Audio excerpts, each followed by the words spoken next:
Senhoras e senhores, bem-vindos a mais uma pitadinha. Tudo bem aí com vocês? Bom, estava aqui trabalhando agora e resolvi tomar um café e tomar um rapé. E aí me lembrei que esses dias eu fiz um texto sobre ah, o rapé tipo SP.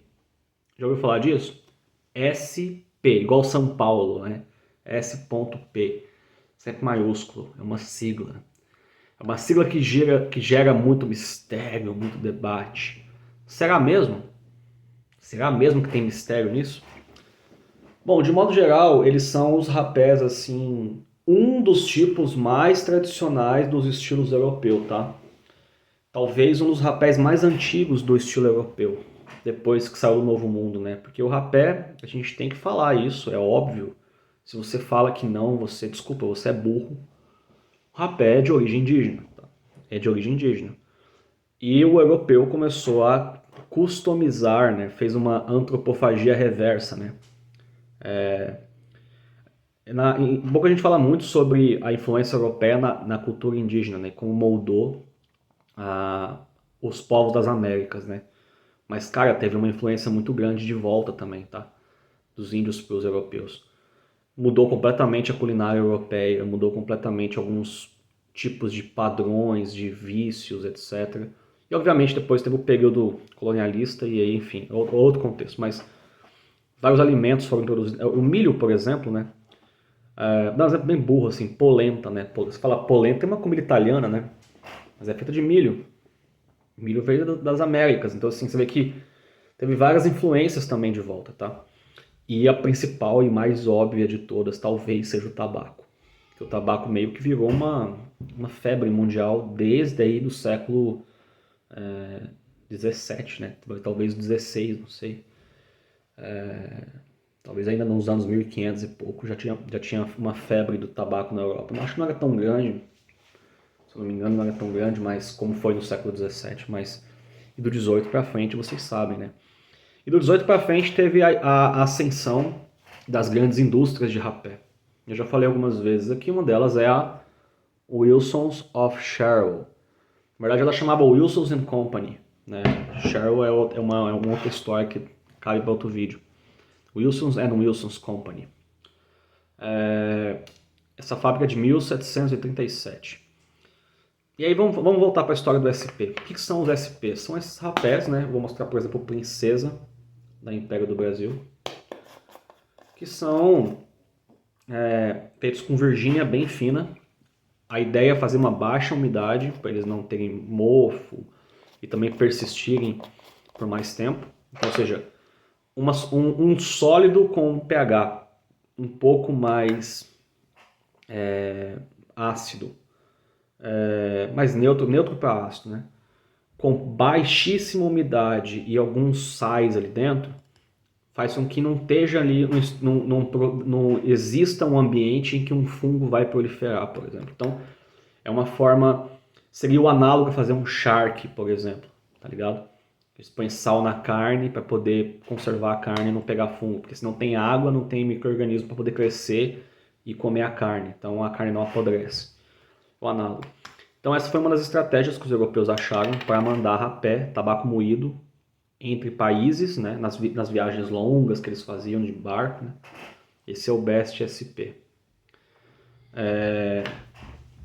Por isso que popularizou a princípio, né, como uma das principais formas. Ele concorre, por exemplo, com um outro estilo, que é o Scotch, né, também é bem seco, mas é um outro contexto.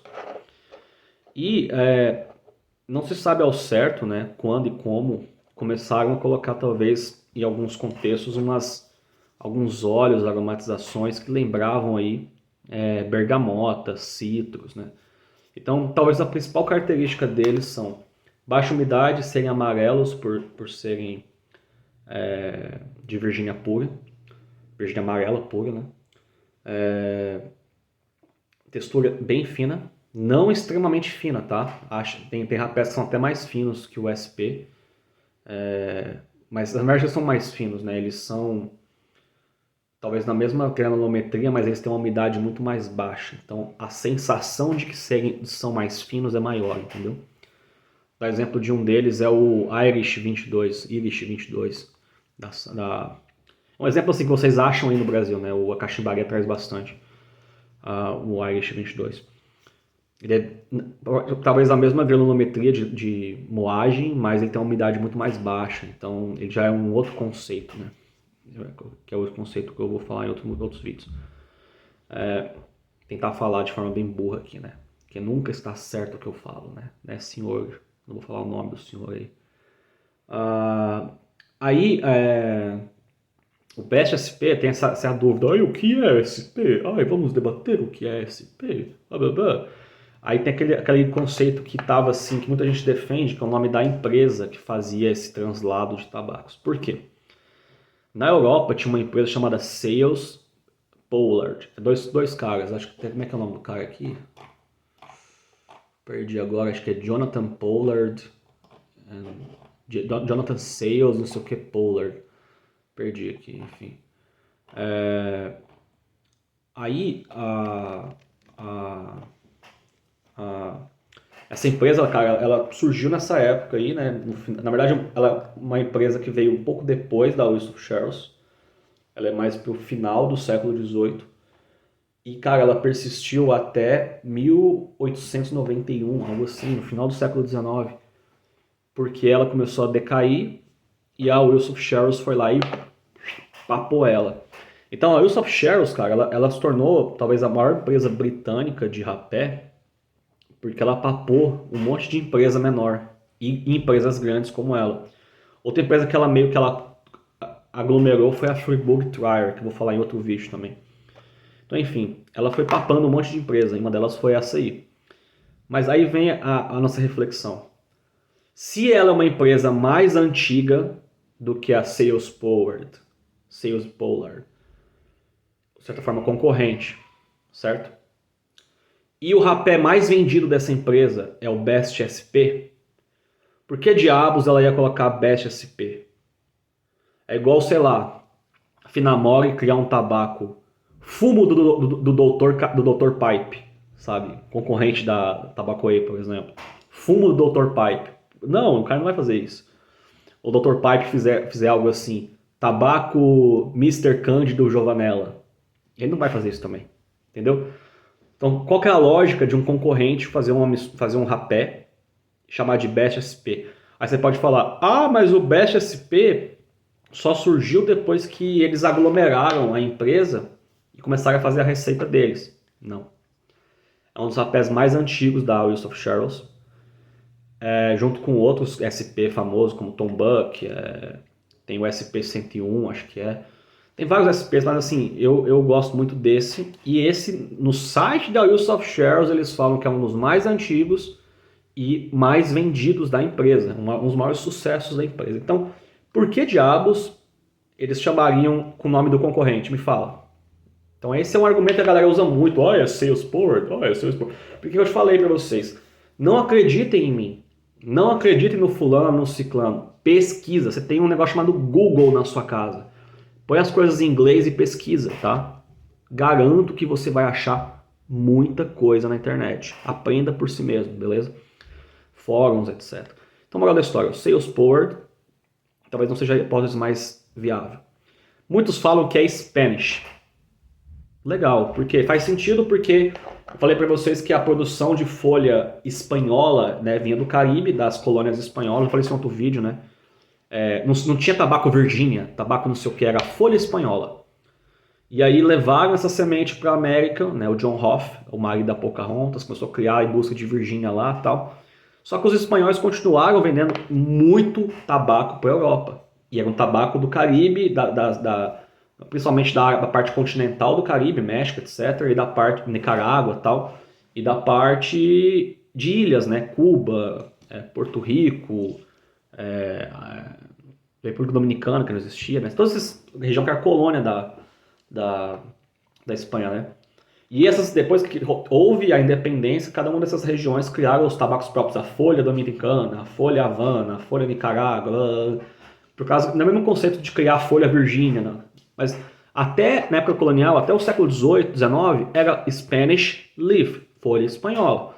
Então faz sentido o SP ser Spanish, certo? Até porque era o rapé mais consumido, né, pelos espanhóis também. Embora essa fábrica que eu falei, a Sales Polar, fosse uma fábrica inglesa. Aí agora a trama se complica. Se é Spanish, por que diabos o P? Eu tenho uma hipótese que eu li em nenhum lugar, ninguém falando isso, mas é uma hipótese, então eu posso estar completamente errado. Mas eu li que era muito comum na Inglaterra chamar rapé de pounder. Pó, pounder, né? Talco, pó, né? Eu acho que eles tinham a Spanish Leaf quando viu a folha e o Spanish Pounder quando viam ele moído. Por isso, Spanish Pounder. Eu tenho essa hipótese, né? Eu ando pesquisando bastante isso. Eu comecei a pegar um livro aqui de um cara chamado Hugh McCausland. O livro chama Snuff and Snuff Boxes. É um livro de 1955. Esse livro vai chegar daqui a uns dias, eu acabei pedindo ele e tal. Mas eu li alguns reviews, alguns comentários do livro, e ele fala nesse livro, ele estudou bastante rapé, que ele acha que tem a ver com Spanish, de fato, mas ele não consegue pensar no P. Talvez eu tenha solucionado a charada dele. Tem outra hipótese também, que chama Sheffield Pride, que é outra empresa que fazia. Tem várias hipóteses aí, mas sinceramente eu acho a ideia do Spanish bem coerente. Enfim, vamos lá. São rapés, cara, que tem gente que é doido nesses rapés. Eu, sinceramente, esse Bash SP é bom? É. Mas eu prefiro o Princesa do Império do Brasil. Eu acho mais intenso o cítrico dele.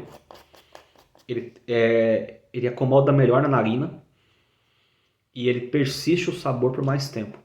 O aroma por mais tempo. Só que eu, como sou meio doido de rapé, eu ando cheirando os dois.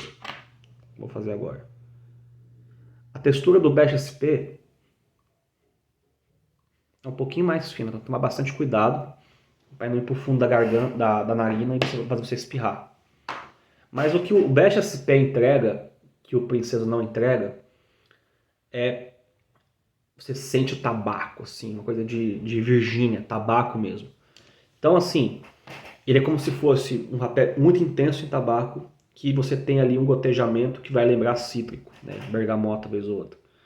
Já o Princesa, a aromatização é mais, essa pegada cítrica e bergamota é mais intensa do que o tabaco. Mas você sente tabaco também. Moral da história, se você é fã de tabaco, preferiria comprar esse do que esse. Mas se você quer ter uma experiência agradável com SP, o Princesa é uma ótima opção. Então é minha sugestão. Enfim, espero que tenham gostado do vídeo. Se não... uma coisa, uma recomendação do Fernando Bodini, do Império do Brasil. Abraço para ele aí. Eu falei que eu tenho dificuldade de consumir Bash SP, porque eles rapés SP de modo geral. Embora tenha... Eu citei duas só, né? Mas tem, cara, muita marca boa, tá? Eu vou mostrar alguns que eu tenho depois em outros momentos. Mas assim... o rapé SP, como ele é muito seco, na minha narina não vai muito bem. Eu gosto de rapé mais úmido. Só que tem um segredo para ele ir bem, que você assoa o nariz bastante, né? Então essa seria a recomendação que eu faço para vocês, que o Bodini me fez e realmente resolveu. Abração, fiquem bem.